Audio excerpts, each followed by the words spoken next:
Hello, my friends. In this video, I want to share some important ideas about the energetic side of romantic relationships, or really any relationship where we bond deeply with somebody. And a lot of people would already be rolling their eyes hearing what I just said. If you are one of those people, I want to suggest that you take a minute to notice what you're feeling. A lot of people would feel an actual feeling of disgust or a feeling of, that's crazy, there's something just crazy that was just put on my plate. This idea that there's an energetic side to relationships, a spiritual dimension where energy moves back and forth between people. That idea has been stamped out of us so thoroughly in the West for a couple of hundred years since the materialist philosophy became really dominant in our culture. And we've all been brought up with that idea that the spiritual dimension is this ridiculous superstition. We were taught that as children, most of us. We may have also been taught something different from people in church or in a temple or whatever. But even if we went to church, even if we had a spiritual life, there's still a part of us that was also getting the message that the energetic dimension, the human energy field or aura, is complete nonsense. And so when you hear someone bring it up, it's so important to take a look at what's actually happening, to slow it down or freeze it and see what's going on inside of my body. And for people who have no experience or intellectual openness to the idea of an energetic realm, then what's happening is a very strong emotional reaction, often of revulsion. When we hear an idea that strongly contradicts our worldview, it can trigger a feeling of disgust, of almost like someone put something disgusting on a plate and offered it to us. Like, ugh. Or again, it can trigger that conditioning we've all received to ridicule things that don't match our worldview. There's a famous quote, I think it's by J. Allen Hynek, who was the lead scientific researcher on all three of the U.S. Air Force's official investigations into UFO sightings, which ran for about 20 years. He was the lead scientific person working for the Air Force. And one of the things he said was, ridicule has never been a part of the scientific method, and we shouldn't teach people that it is. So important, because we're missing a lot of reality when we go with our gut reaction, our emotional reactivity, where we feel all this incredulity about this idea. And guys, it happens to me too. When someone tells me something that's radically different from my own belief system, the exact same thing happens to me. I feel that like, what? You're nuts. That's stupid. I'm going to laugh. But I've learned enough over the years that that emotional reaction is not a reliable guide. It's not a Sherpa that's going to get you to the top of Everest. It's actually often a deceiver, a trickster that keeps us blind to an aspect of reality that we're not seeing because we believe it's unreal. And so if that just happened to you, I strongly encourage you to let yourself have that reaction, but don't make it your guru, your God, your Sherpa. Just acknowledge that it's there, and then bring your attention back into your intellect, out of your emotions and into your intellect, so you can hear what I'm going to say and judge it impartially, just like a jury is instructed to do. When you go to a courtroom as a juror, they'll say, here's the defendant. He's been charged with a crime.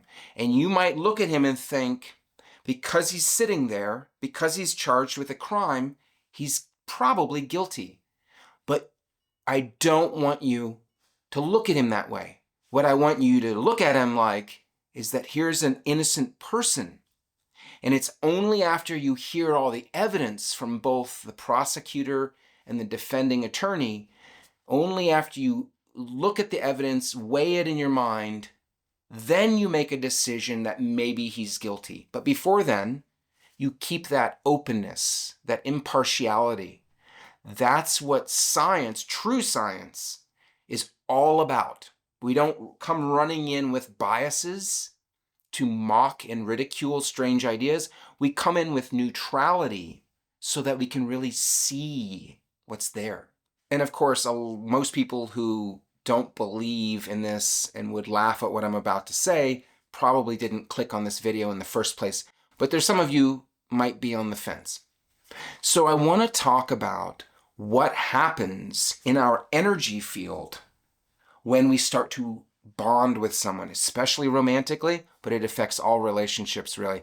We're anywhere that we're bonded with parents, with children, with siblings, with close friends, and especially with someone that we fall in love with and we get really physical with. We start to develop energetic connections to them.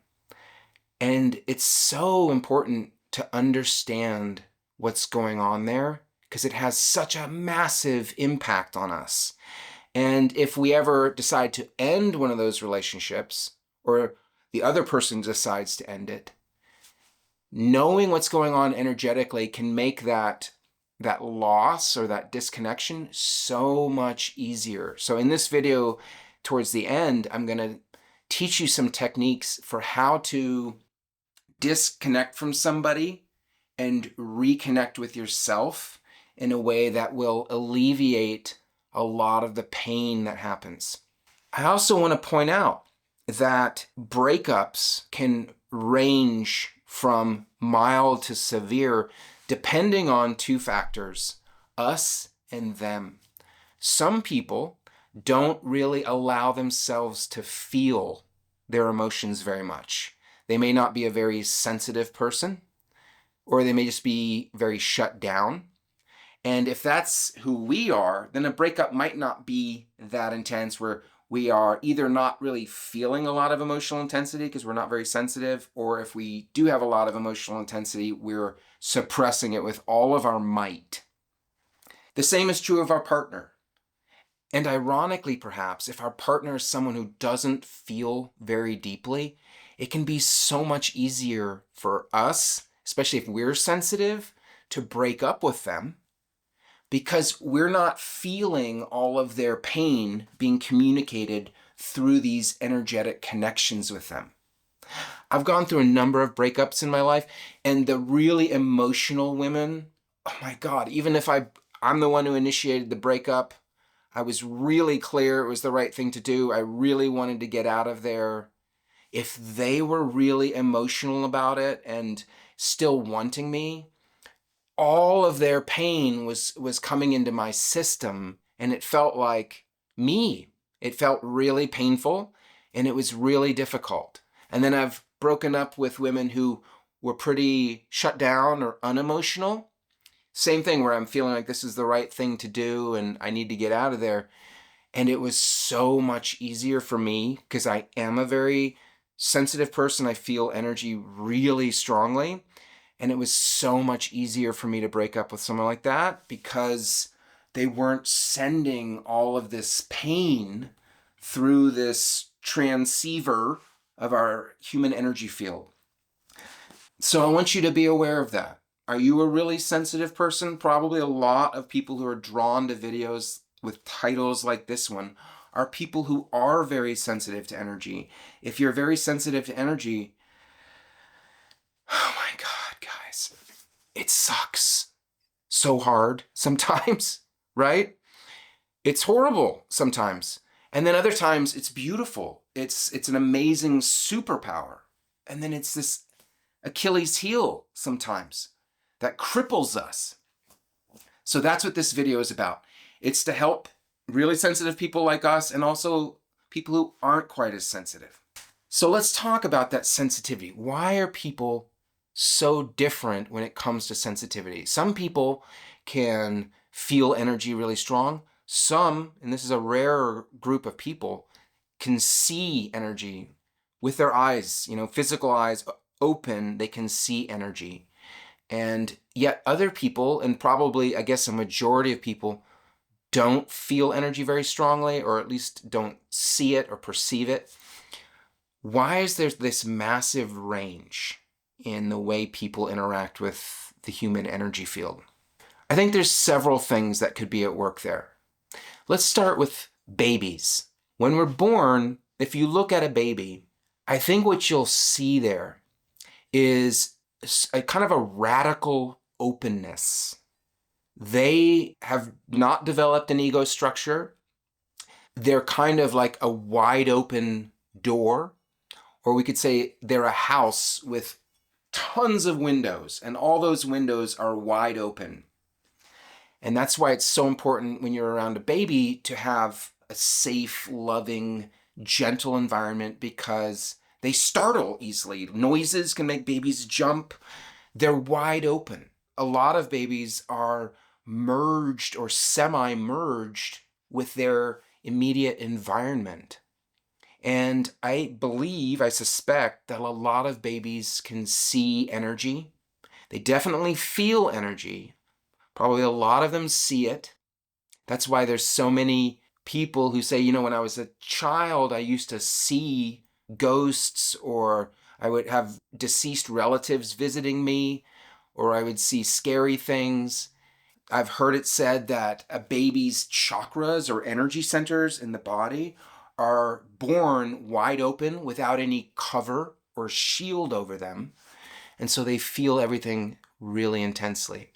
But then something happens to us, especially here in the West, where we've disowned the spiritual realm to a large degree, especially the energetic realm. Even if you're a Christian, which is the dominant religion here in the West, you're still not supposed to believe in the energetic realm. Auras and energy and all that stuff is sort of associated with witchcraft or scary bad things. So we've disowned the spirit realm, the energetic realm. And what happens as we grow up and we're hearing these materialist beliefs coming at us from school teachers, from adults, maybe our own parents, authority figures are telling us that it's not real over and over and over. We're getting that message communicated to us through media, music, movies, TV shows, through books. Everywhere we go in the West, we're getting that message. The spiritual realm doesn't exist. It's ridiculous. It's a superstition created by people who are trying to comfort themselves for their fear of death, who are trying to project some kind of meaning onto life that isn't really there, because this is all just random chance, just molecules bouncing off of each other and forming patterns. And of course, people do project things onto life to try to feel better. They do try to comfort themselves with beliefs, but that don't make it not true, right? The reason why spirituality is a human universal throughout our entire globe, throughout all of history, regardless of what the local customs are, regardless if a local culture has had contact with any other culture, they arrived at the same thing. And they arrived at it not because they were seeing lightning in the sky and they said, that must be a god. In my opinion, they arrived at it because so many of them were directly experiencing the spiritual realm. They were seeing it. They were hearing it. They were even smelling it and tasting it sometimes. You can actually smell and taste energy sometimes. All of your physical senses have counterparts in the spiritual realm. So you can interact with the spiritual realm through hearing, sight, taste, smell, which is really bizarre. It's really bizarre to taste, like if you're reading the energy of somebody and you're tasting them in your mouth. It can be uncomfortable. It's been uncomfortable for me, guys. But anyway, What happens as we grow up in the West? It's like slowly all those windows in our wide open house that we had as a child, as an infant, slowly we start closing them. We're getting the message that this isn't real, so we start closing those windows, and then we even go further where we start taping newspapers to the glass of these windows, and we end up as adults living in a house where all the windows are blocked. We can no longer perceive outside of our own house. We have a sort of locked in syndrome thing going on. We don't believe we can feel things outside of us or know things outside of us without using our physical senses. We don't believe that we can hear and smell and taste and see energy. So we don't. I also think that as our ego structure develops more and more, that it has something to do with us losing our ability as babies and very young children to perceive the energetic dimensions, and we become more and more focused on the physical dimension to the exclusion of the energetic dimension. I don't really know how that all works, but that seems to be what happens to children. What I've noticed is around the age of 4 is this kind of sweet spot in child development where they have developed a vocabulary so they can communicate pretty well. They still have access to the energetic dimension. They haven't lost that yet, and they have learned how to talk and describe things. And so they might tell you weird stuff about things they're seeing. But then after the age of 4 or 5, when they get into 5, 6, 7, most kids seem to lose access to the energetic dimension. Their vocabulary grows stronger, and perhaps that has something to do with it. Maybe it's connected. And they become more focused on the physical dimension, and they lose touch. For most people, that seems to be what happens. The windows are blocked. They're blacked out for a lot of people, but not everybody. So there are some people who were born with such a strong openness to our higher sense perception that they never block out all the windows. Some of them remain open. There are people who grew up with all blacked out windows, but with some training, they learn how to pull the newspaper off some of those windows. You can get training in remote viewing, which our CIA and Army engaged in for 20 years before they finally closed the program and said it just wasn't working. But a bunch of people in those programs say it never was closed down. It was just classified at a deeper level, and it's still ongoing right now. Besides, why would they have gone 20 years with this program if it wasn't giving them any results? It doesn't really make sense. And I know from my own personal experience, which is not proof to you, it's just evidence, and you might consider it weak evidence, but I know directly, over and over, thousands of times, that these abilities to see, feel, hear, smell, energy is real. And I've had those experiences myself, and in a percentage of those experiences, I've had it confirmed and corroborated externally. So I know for a fact this is a real thing. Another thing that can happen that can start peeling the newspaper off the windows and giving us a glimpse into that energy dimension is we start doing deep spiritual work. Or we could have a near-death experience that seems to really blow people open and way more aware of the spiritual dimension.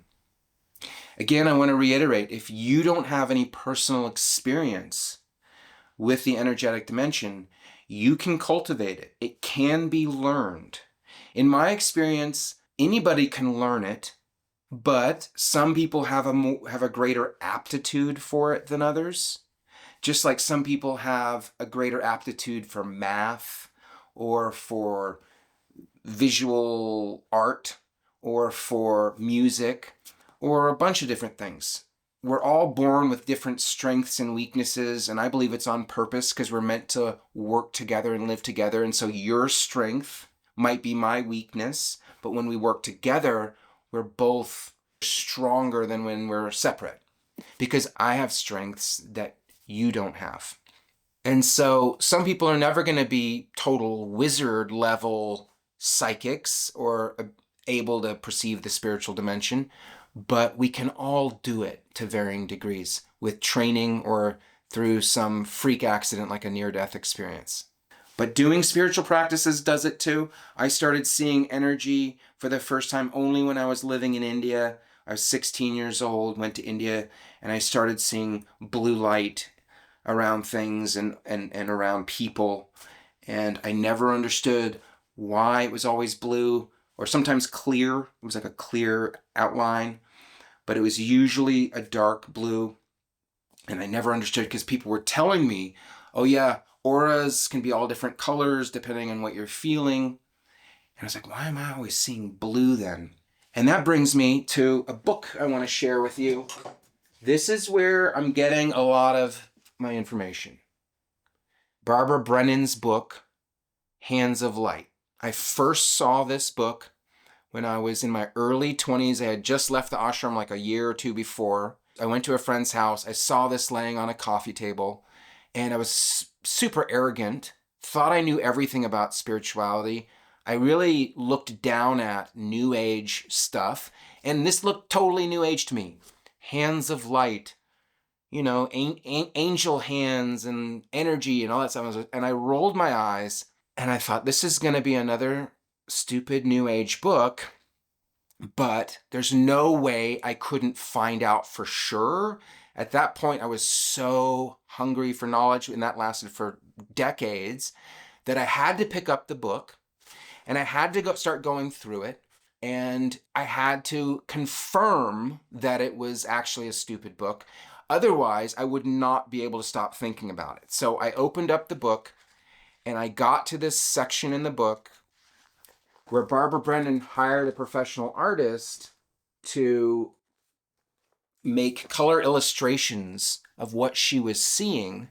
And as I went through those color illustrations, my jaw dropped and hit the freaking floor, because there in this book was illustrations of all this stuff that I had seen in the ashram and still somewhat continued to see outside of the ashram for years, and no one had ever told me what it was.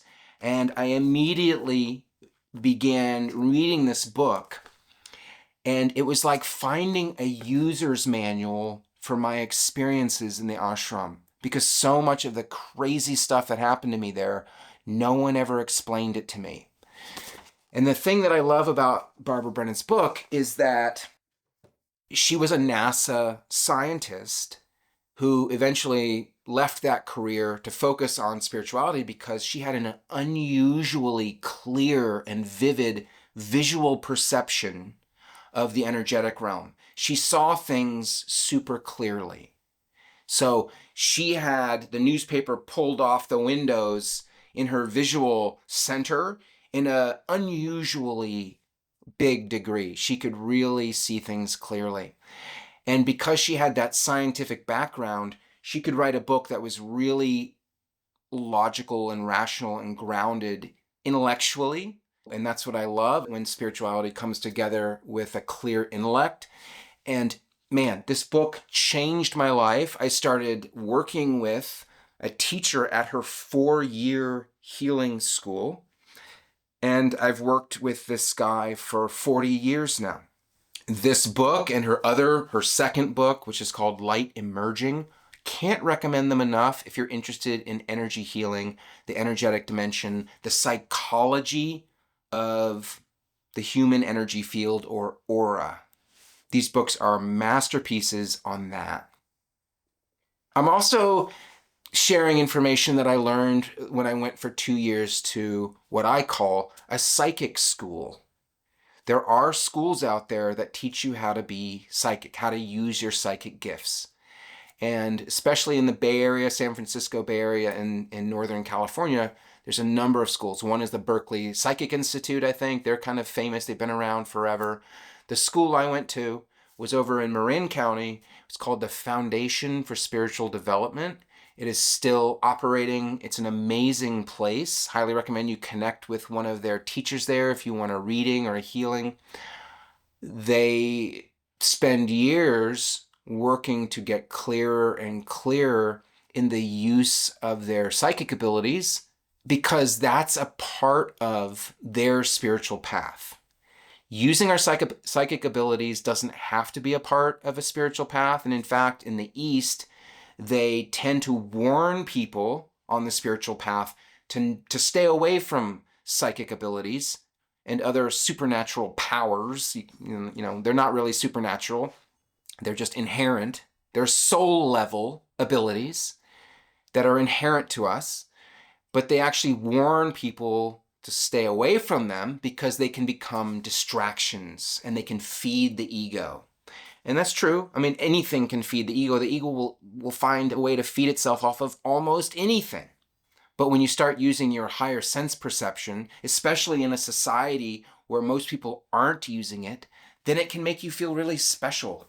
It can feed your grandiosity, like, I have a psychic ability and let me tell you all about it, right? It can feed a delusional ego. And the ego is sort of delusional by nature, so we do have to watch out for it. But personally, I've gotten past that thing where, I'm afraid of them, or the belief that people shouldn't use them. I think people should use them. I think they're helpful on the spiritual path if you have a good teacher and good guidance. And by the way, this book is a good teacher. It is a good guide, in my opinion. So what happens when we start to bond with someone? When we start to connect with someone? As you can see in this book, and I'm going to show illustrations of it, we start to create energy filaments between our energy centers in the body, which in India they call chakras. There's a number of them. We start to send out energy through these energy centers to connect to other people. And sometimes those other people will brush away our energy. Sometimes they'll let it in. If we're bonding with someone romantically, then we are usually forming energy connections to them through some of our chakras. It might not be every chakra, because some of our chakras might be closed. Some of their chakras might be closed due to wounding or due to fear of connecting in that chakra. So there's no one-size-fits-all recipe for how this works, but the closer we get to people, the more we bond with them, the more we're making these cord connections to them. And I think that, in the West, we sort of have an intuition of this. I think that's why we call this part of our chest the heart, and we refer to the heart when we are talking about romance and love. We don't talk about, oh, I'm so in love with someone, I can feel it right in my liver or my lungs. Yeah, I've had this wonderful lung connection with someone. We don't say that, right? We say, I have a heart connection with someone. And there is an energy center right here next to the heart, which is a primary energy center for connecting in a loving way with someone. We also in the West have this phrase, heartstrings. She was tugging my heartstrings. Or I could feel my heartstrings breaking, or whatever. So those heartstrings is what I'm talking about. Those energy cords, they're a real thing.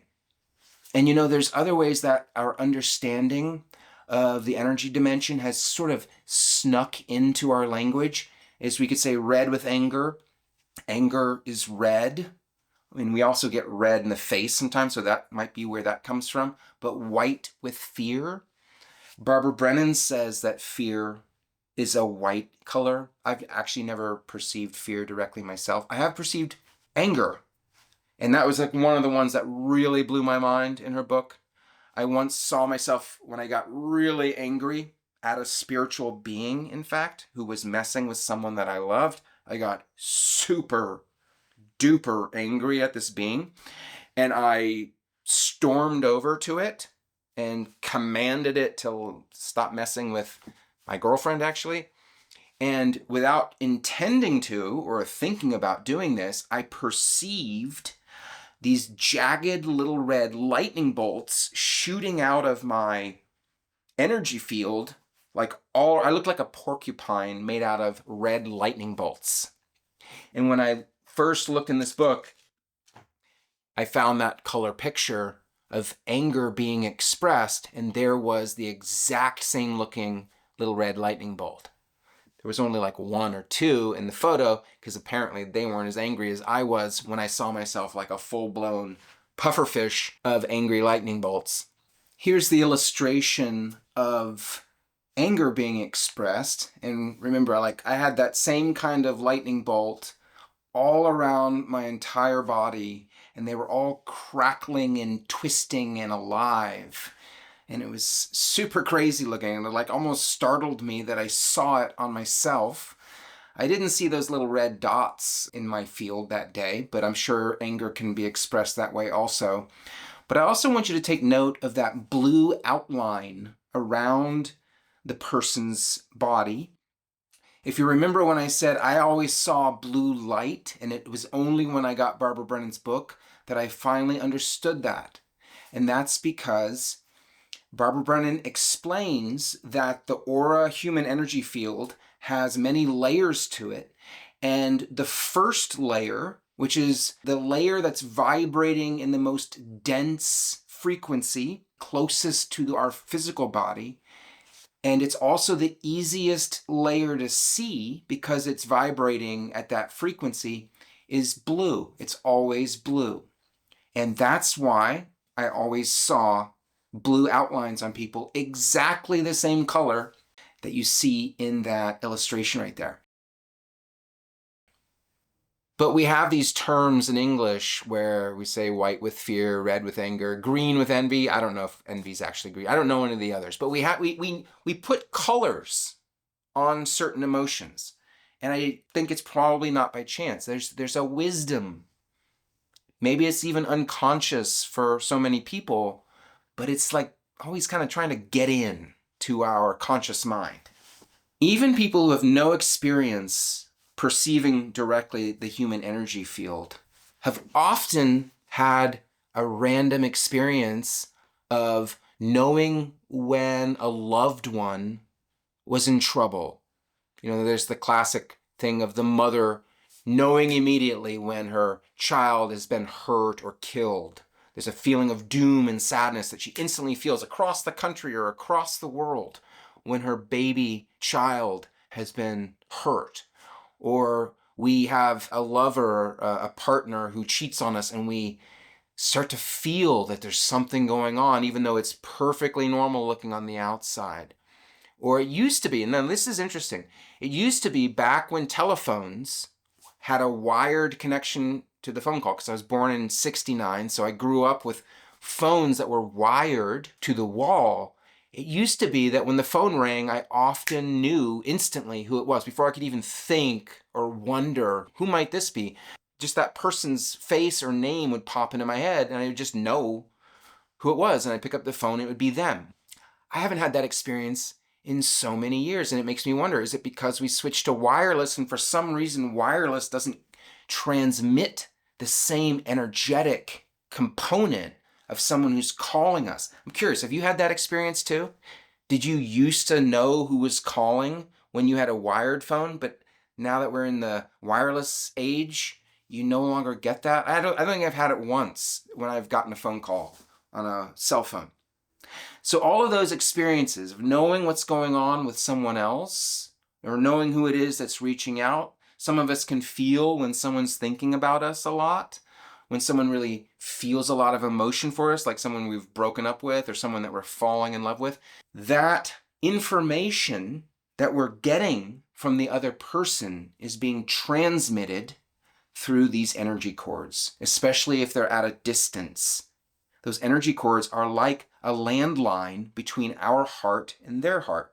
It can also mean through our third eye chakra and their third eye chakra, or our second chakra, our sexual chakra, our physical affection chakra. might be connected to them. We could have cords to these different chakras. And that's the actual mechanism that this information is being transmitted to us through.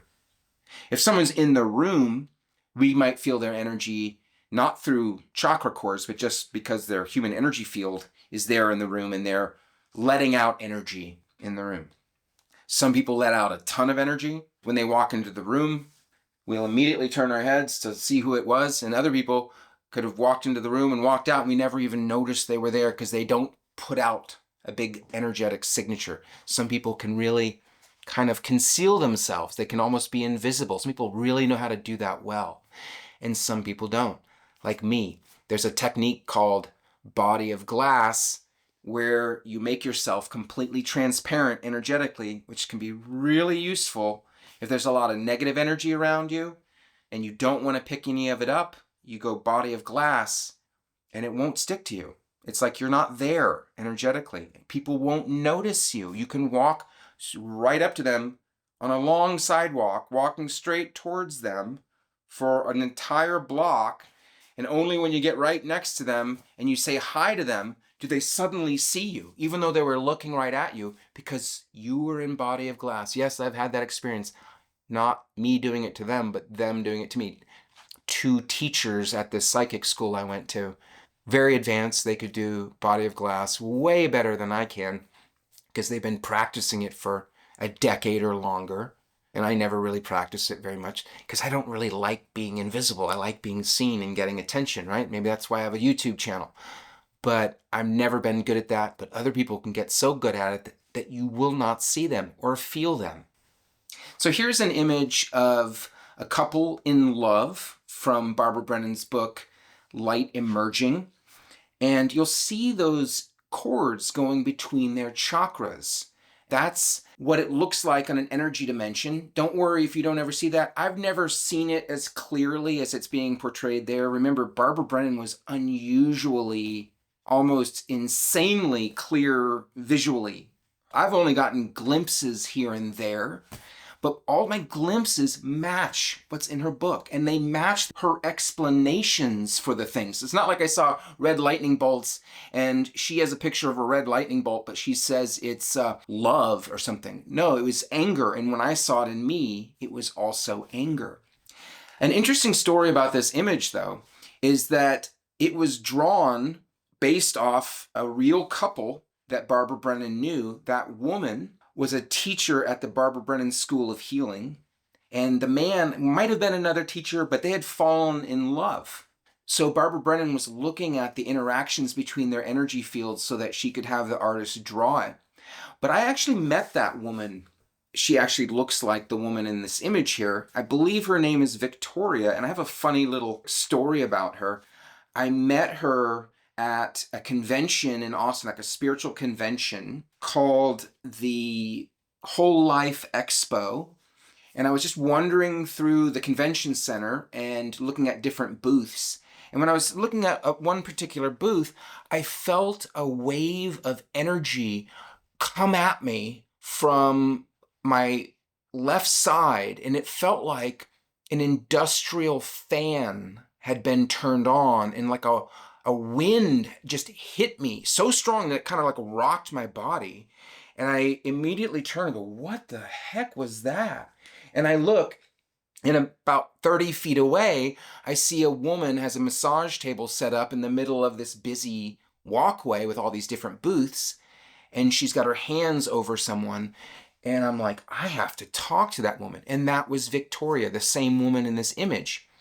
She had left the Barbara Brennan School of Healing at that point and opened up her own healing school. And because I got hit with that wave of energy, I knew I had to go make a connection with her. And I did, and she offered me a free healing. And so I lay down on the table, and I had a very powerful and insightful healing with her. I remember I wouldn't stop talking, and she finally had to get stern with me, go, hush! But she did it with so much love. It was cute, you know? Yeah, if you haven't noticed, I talk a lot. I'm a Gemini, you know? It's kind of like my mandate.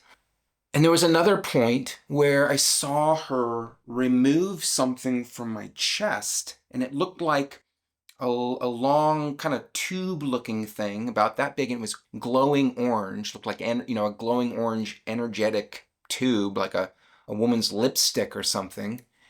And I can't see where she's got her hands, and I don't feel it because she's not actually touching me. But my girlfriend was watching, and she told me this later, that when Victoria would have her hands over my stomach, for example, maybe a foot above my stomach, and sometimes she'd be pulling something out of my stomach. Well, on the massage table, I would arch my back up and sometimes even put my hand right where she was working and kind of like grimace because I could feel everything she was doing. And a crowd eventually gathered around us because they saw this weird interaction between this woman moving her hands and this guy with his eyes closed reacting to it. But when she got over my chest, I just saw this orange tube come out of my chest. And I said with my eyes closed, "Oh, you just pulled something out of my chest like a capsule or a little tube." And she went, "Or like a bullet?" And when she said that, the hair's going up on my arms right now,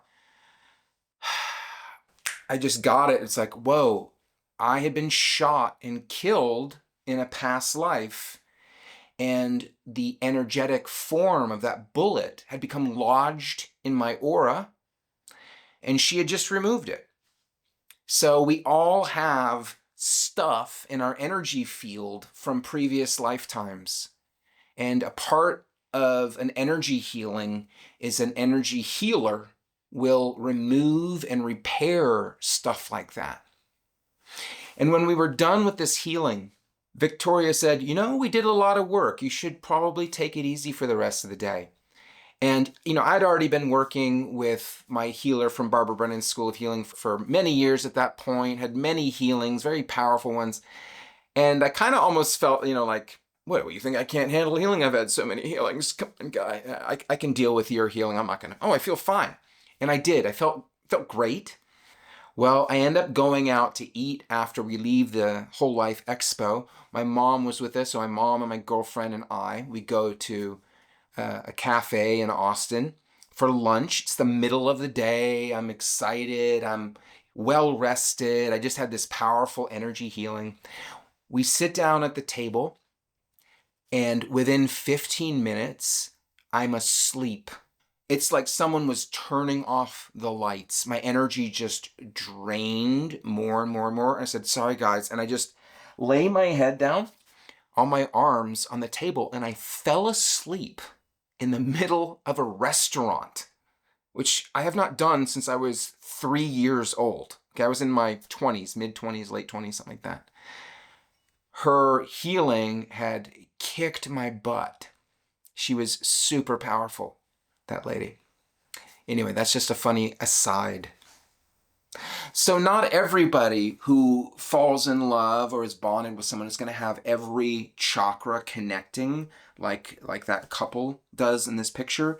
Those were people who were actively working on opening their chakras and connecting to each other. So, the main thing I want to talk about in this video is what to do when we've broken up with somebody. We're still in a lot of pain. Our cords are either still connected to the other person and they're transmitting pain back and forth, or maybe just coming at us, or maybe we're just sending it out to them. They're not in so much pain. Some of our cords may be shredded. Like when we broke up, our cords got broken, literally broke up. That can be where that term comes from, breaking up. We're ripping our cords. They can get ripped out of our chakras. They can get ripped in half. So we both have dangly bits of cords coming out of our chakras that aren't connected to anyone. That's why we can feel so much longing, because what we were getting through that chakra cord is no longer being given to us. And so we're looking around like, where am I going to get this now? It can feel like a part of us has died or has become lost. And that's because our chakra cords were so bonded with our partner that their energy began to feel like a part of us. And when their energy got ripped away from us, and it's not just always breakups, it can be a death. The same thing happens when someone dies a lot of the time. Then that bond, which we were identifying with as part of us, is suddenly yanked away, and it feels like a part of us has died. Of course, there's also the fact that our dreams, our projection of a future with this person that we were really invested in and we believed was going to give us certain things, that dream suddenly gets obliterated when we break up with someone, they leave us, we leave them, or they die, or something else takes them away from us. And the loss of our beautiful dream can be extremely painful just in itself. But I want to teach you a way to help yourself heal and recover from a breakup of any kind, whether it's a death or a romantic partnership ending or whatever. There are distinct things you can do to help yourself heal in that situation. Of course, I always recommend reaching out to an actual healer, a therapist. Getting external support during that time can be so helpful, because you not only want to heal your energy field, you also want to get all of the lessons that event has for you. And it has incredible lessons for you guys. If you're going through one of those things right now, I know how painful it is. I'm so sorry you're going through it, and so sorry that you're feeling all that pain, because I really do know what that's like. Been through it so many times. But I can tell you, if you don't know this already, that there are so many incredible life lessons waiting for you here amidst that debris field of what just left your life.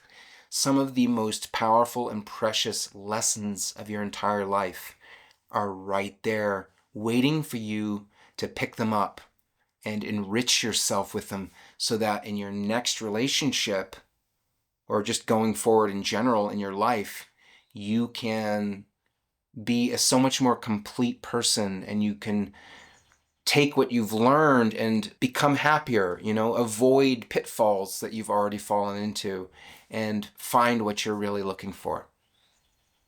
So I want to actually take you through a meditation where we are going to do an energy cord disconnection and healing, and we're going to strengthen our own energy field. Before I start, I want to describe a little bit about what I'm going to do, so you have an intellectual understanding of it.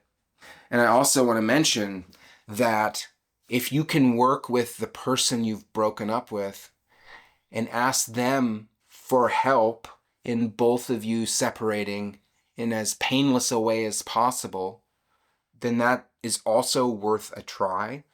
Depending on the exact situation, that might not be possible. You might not have contact with them anymore. They might be super angry and resentful, and there's no way they're going to try to do anything that would help you feel less pain. But if it's someone who is emotionally mature and aware and has still goodwill for you, which is also what I call emotional maturity and awareness, because if you have those two things, then yes, they will have goodwill for you, even if you've done painful things to them. They'll still be able to see you were acting out of your own pain when you hurt them. And so that's maturity and awareness. To have that kind of understanding, you can't have it without maturity and awareness. So anyway, if they have that kind of goodwill for you, then it's worth sharing with them some of the ideas that I've spoken about here, so that they can make a conscious decision to pull their energy back out of your energy field, just as you're going to pull your energy back out of their energy field, so that you can both heal more easily and you can begin that process of disconnecting. Basically, what I'm saying is there's a process of disconnecting those cords that is loving and respectful. And then there's a process that's chaotic and unconscious and filled with disclaimed emotions and a lack of awareness of the energy realm. And all of that kind of thing translates into pain. We're talking about the painful path of disconnecting, the hard path. it's so much better if you can get an agreement from the other person to mutually disconnect from each other and be accountable and responsible for your own energy fields. In a more enlightened society, this would be the norm, but you know. Okay, so let's begin this energy clearing where I'm going to first talk about grounding our energy field, connecting to higher frequencies, becoming aware of our energy cords, disconnecting them gently and lovingly from the other person, and reconnecting them into our own core being. My word for it would probably be our beingness or our I amness. This is our deepest nature as a individual body mind. It's our higher self, our soul level. It's the God within us, and it's us. It's our deepest us, not the ego, personality, belief system. I'm a man or a woman living here, and I'm this age, and I'm this weight and height and skin color and all that stuff. That's on the surface. When we're connecting to our I amness, our beingness, we're connecting to our core as an individual being. There's even something deeper than that, which is the realm of non-being. Just got a little hit of that. Whew. So the news gets even better. I mean, we're already this wonderful I amness dimension, and then there's even something deeper and more beautiful than that. But I'm not talking about that in this video. But that's what we're going to do. We're going to remove the cords from the other person, and we're going to connect them back into our own higher self, our own beingness. Some traditions, like in Barbara Brennan, she calls it the core star. And here's Barbara Brennan's illustration of the core star. That's where I typically visualize it residing in the physical body. I've never actually seen it there. I have worked with it blind, so to speak, and gotten good results. I have seen this core star appear to me in front of me in various colors, often a rich cobalt blue, sometimes black, sometimes red, sometimes white. I think I've seen it pink on a rare occasion. Anyway, what I learned reading A.H. Almas's book, Pearl Beyond Price, is that this core star level, this blue pearl, it can appear to us in front of our own face in different colors, depending on what quality of consciousness it's manifesting. So blue is the quality of consciousness, but there could also be the quality of strength or the quality of love or the quality of all sorts of positive qualities. And that might show up as a different color. You know, I'm only mentioning that in case some of you have had your own experiences, and so I want to, validate them and corroborate them with you. But if you haven't ever experienced that, it's not a big deal. You don't need to have the experience first in order to work with it, because your intention is so powerful. Your intention to connect to your core star will make it happen. You might not feel it vividly and viscerally on your conscious human level, but that doesn't mean it's not actually happening. So sometimes we do have to fly blind, sort of like a pilot in an aircraft flying through heavy fog. He can't see what's happening, but he uses his instrument cluster in order to navigate the plane. We can do the same thing doing energy work on ourselves. I've heard it called the blue pearl, the pearl beyond price, the seed of consciousness or speck of consciousness. I've heard references to it in so many different traditions. They all give it different names, but they're all talking about the same thing. There is this point inside of us. You could call it our highest energy body. which is radiating life, love, connection, goodwill, kindness, fearlessness, endlessly. It's like a sun or a star inside of us, and it just radiates all that good stuff out of us. And by the time it reaches our conscious level, a lot of it has been filtered out. We're not perceiving it. But the fact that we're alive and aware means that some of it's getting all the way to our physical body, because that's where life and awareness comes from. It comes from that core self. So in this exercise, we're going to take all those cords and we're going to plug it back in to this core self. And it's important to understand that our core beingness never experiences loss. It cannot ever have a breakup with anyone or anything. It can never lose anybody, even if they die, even if they think they hate us, even if we think we hate them. No matter what's going on this superficial surface level that we call a human body mind, it does never reach this core being. This core being doesn't get mentally ill. It never feels sad. It can't be hurt or damaged by any experience. What can happen, though, is we can get disconnected from it more and more if we, on a surface level, get wounded or damaged, or we get confused and we start turning away from it and running from it.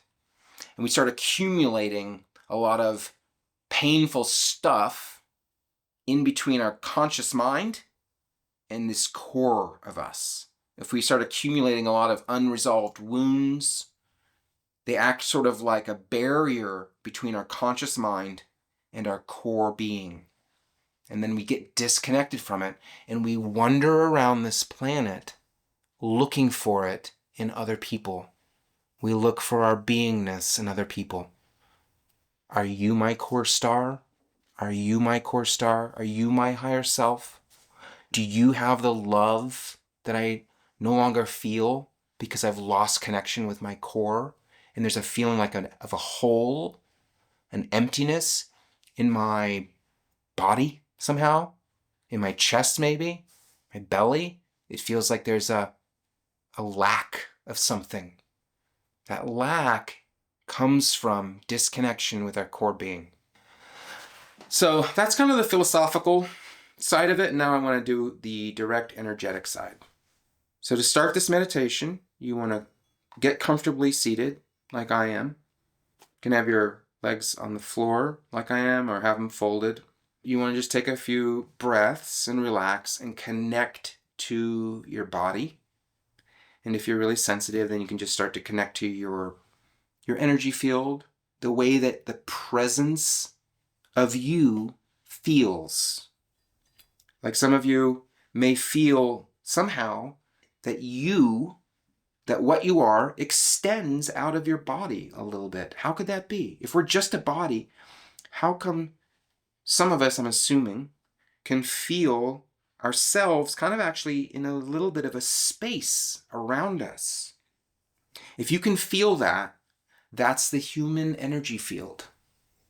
And a funny exercise is turn your back to someone, really tune into your human energy field and have them project energy out of their finger and then trace a letter or number over your back without touching your back, sending energy, and see if you can guess what that letter or number is. So when I've done this, it feels like a very slight tickling on my skin. And I can feel it forming a shape or tracing a shape. And I'm like, oh, that's R.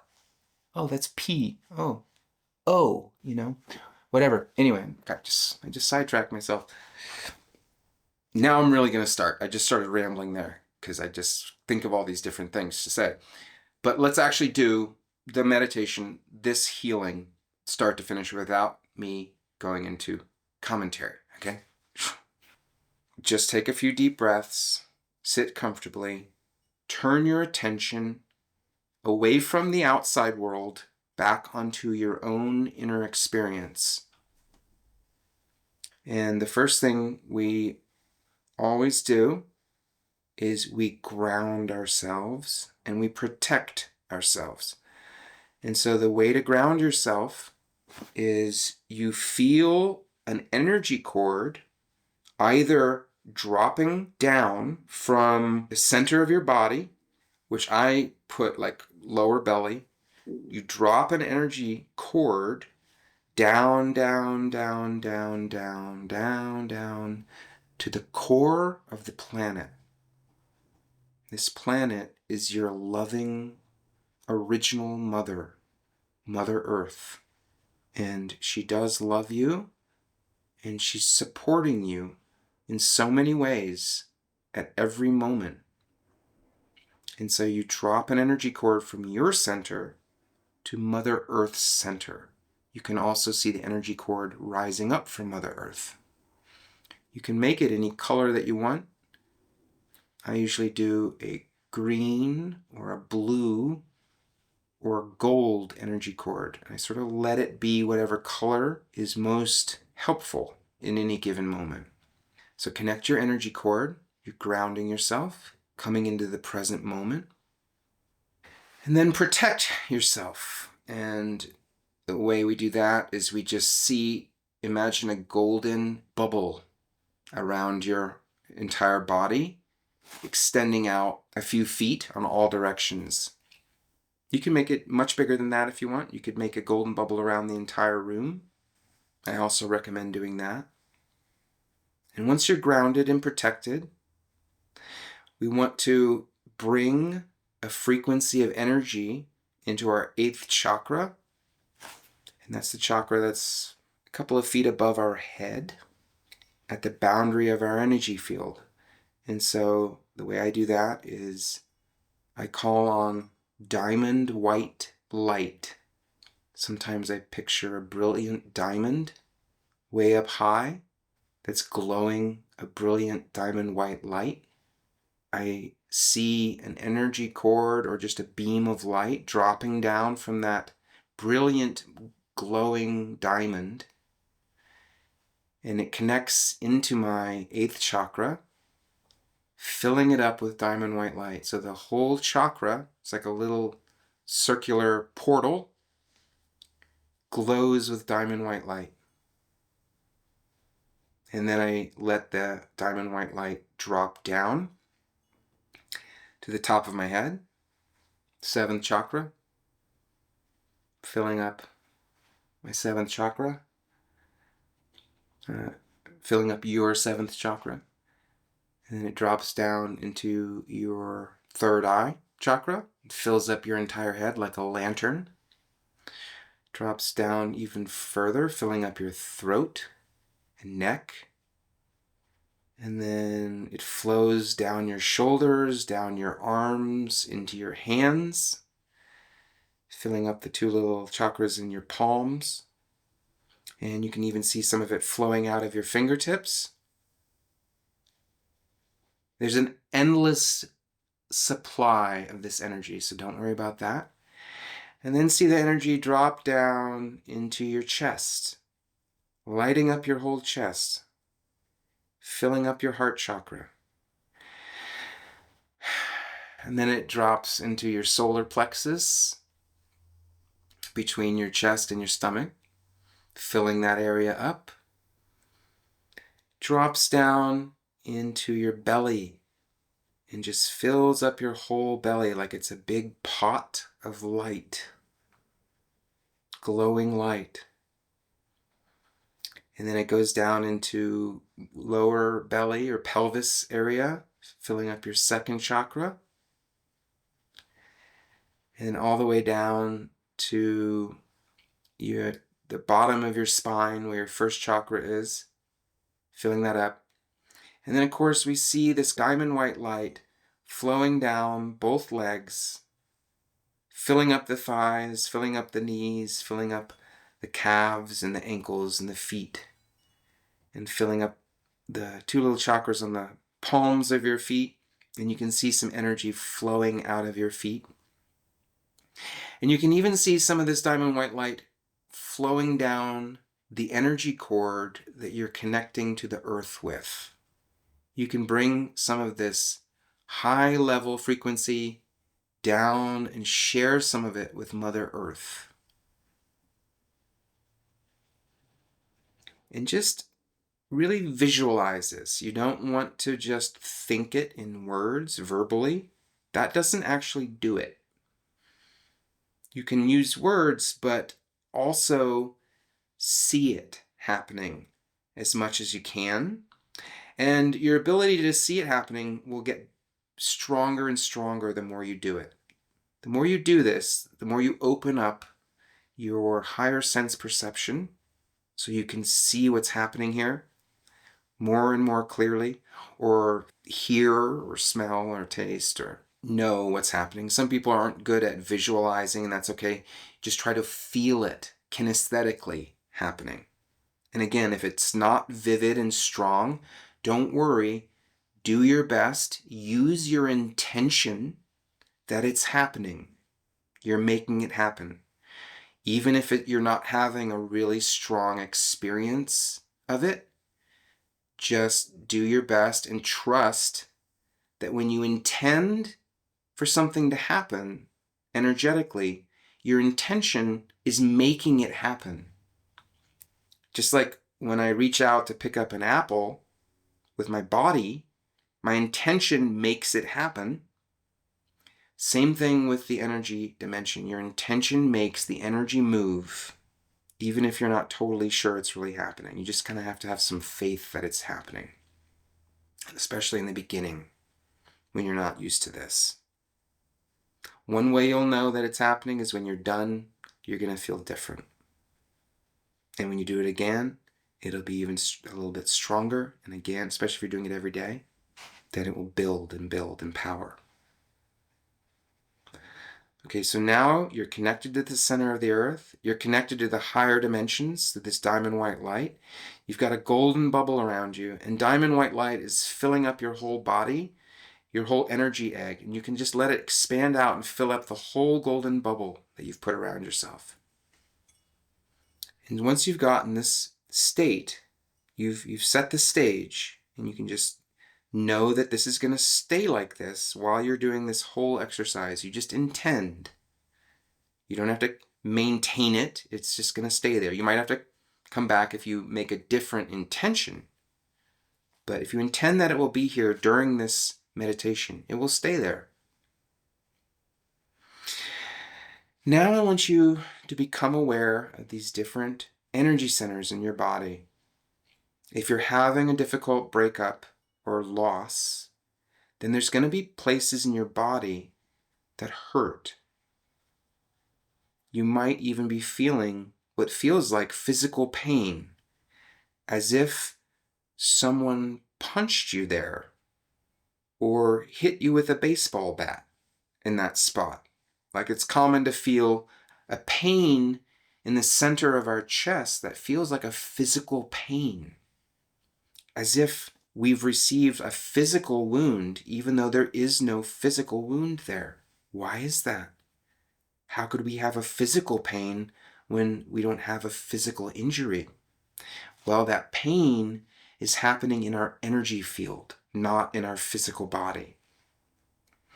When I've gone through really hard breakups, sometimes it feels like I'm a bug that got splatted on a windshield. Sometimes it feels like there's an elephant pressing its foot down on my chest. And it can be so painful, even hard to breathe. When I've been in extreme emotional pain, I'm almost panting sometimes because there's so much pressure and pain in my chest. So you might be experiencing something like that in your heart or in some other chakra or location of your body. And I want to invoke higher guides who are in alignment with our highest good, who are in alignment with our highest life mission. We invite guides who are in alignment with our true nature, our higher self, with God. And we ask those guides to help support us in healing and growing and learning the lessons we need to learn from this event that's happened to us. And we can bring a very loving, tender energy to these places in our body that are in a lot of pain. And if one of those places in your body lines up with a chakra location, like your third eye, it's not usually that involved with breakups, throat chakra, heart, usually involved, solar plexus, often involved, second chakra, usually involved, first chakra might be involved, that's the survival chakra. If you're feeling pain in one of those centers, whichever one is drawing your attention the most, let's start there. Try to really zero in on the pain. Sometimes you'll feel like it's a point of pain. Sometimes it can feel like the whole area is in pain. If you zero in closer and closer on the pain, you might even see something that's like a filament or cord leaving your body and going off into the distance. And most likely, that cord is either connecting to the person you've lost, or it's out there dangling, or the point of pain is where it's been ripped out.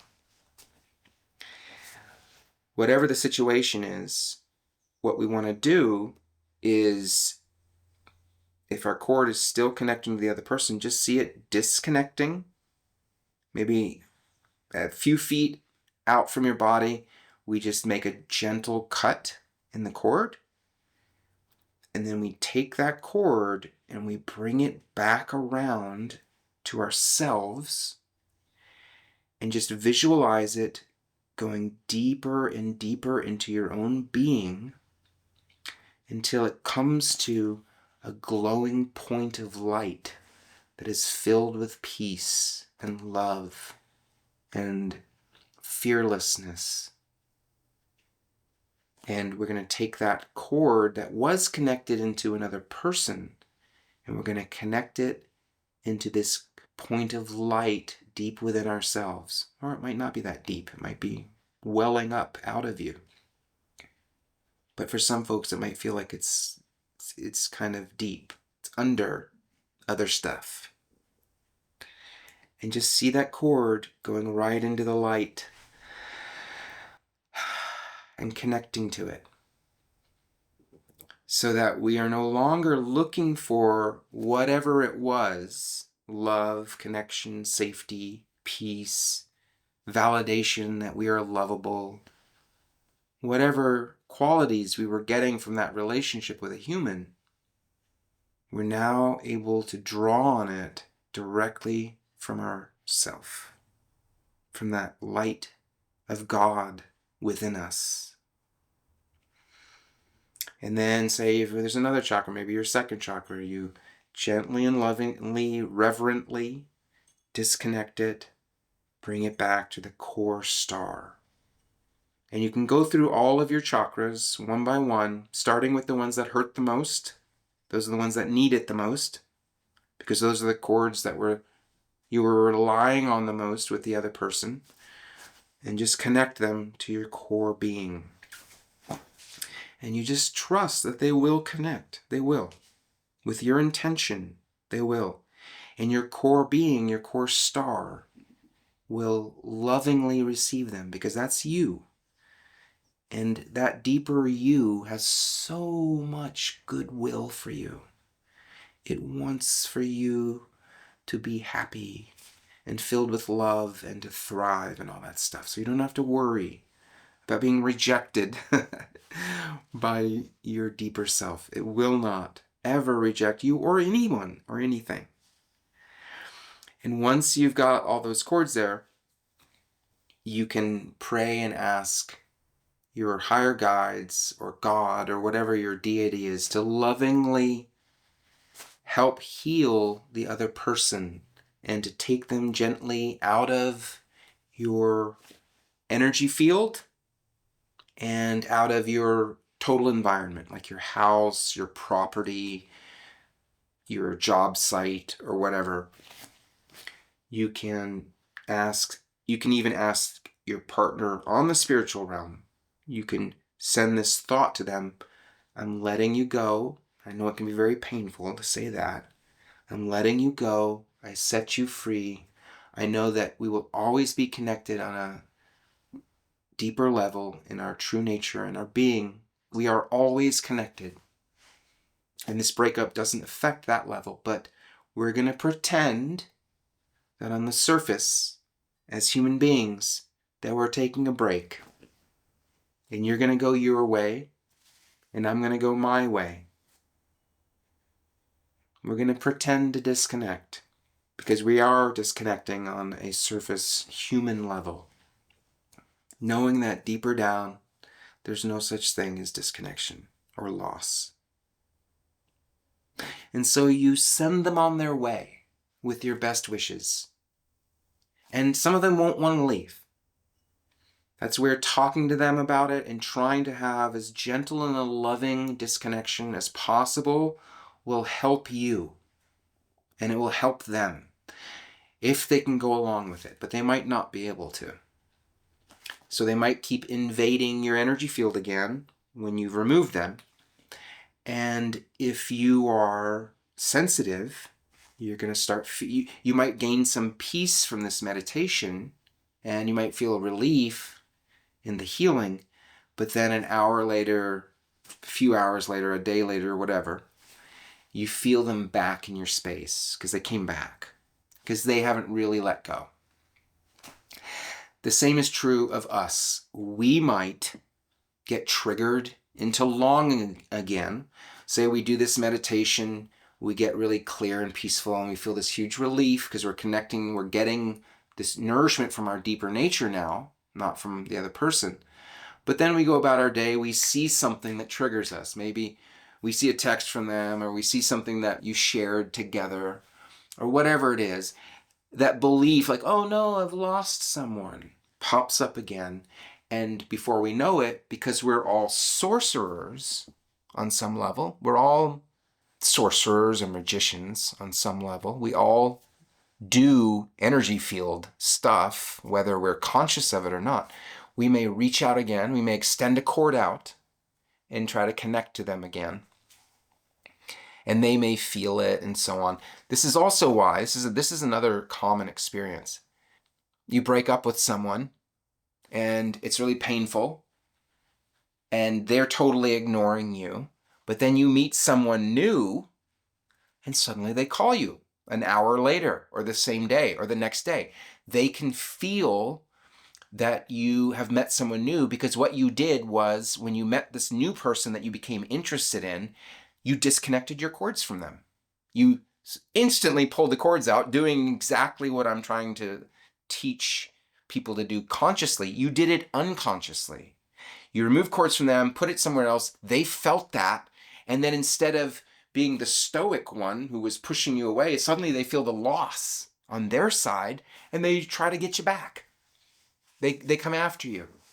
They message you. Oh, I need to pick up my socks that I left at your house or whatever. And then maybe you disconnect from the new person and go back, and it can get chaotic and stupid if we don't know what's really going on there. So that's what this is all about. It's about just becoming aware of our own system that operates on a deeper level that very much affects us. I mean, it's absolutely massive in the way that it affects us, but we often don't consciously pay attention to it, and we don't work with it consciously. So that was the clearing meditation, and you might have to do this every day, or if you're really in a lot of pain, you might have to do it 2 times or 3 times a day. If the chakra cord wasn't still connected, the other person was just ripped and dangling, then you still connect it in. If it got ripped out of you and you just feel like this hole, then you just visualize a new cord coming out of that spot and going back into your own core. And it's pretty simple. It's not easy, and it's not pain-free. It will bring up your stuff. You'll be looking at it when you're consciously choosing to disconnect. You might still have some places where you're still not sure that you want to break up or that you want to disconnect.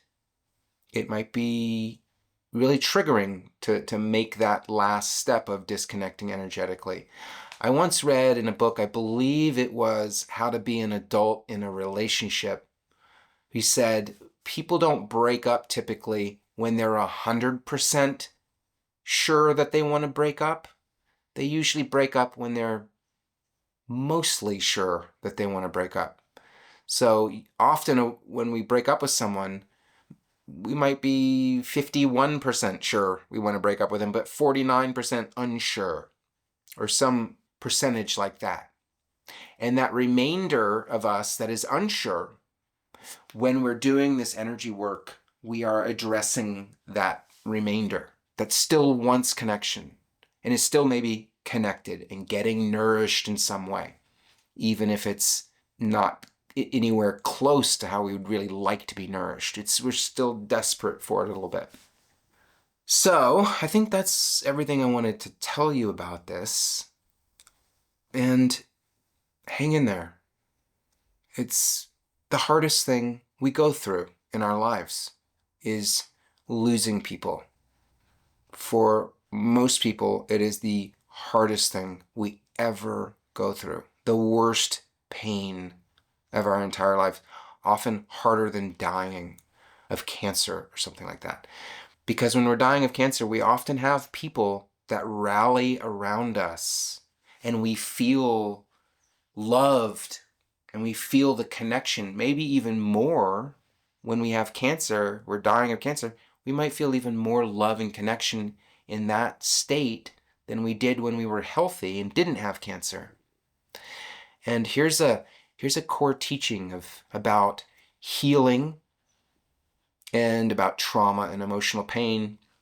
And the teaching is that disconnection is the worst part of any trauma.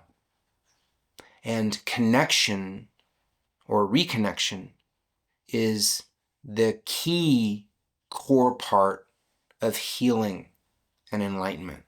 Connection is where it's at. An enlightened person is someone who's reconnected with all things. Breakups are so hard because we're disconnecting, but we can reconnect to our core. And that's how we heal.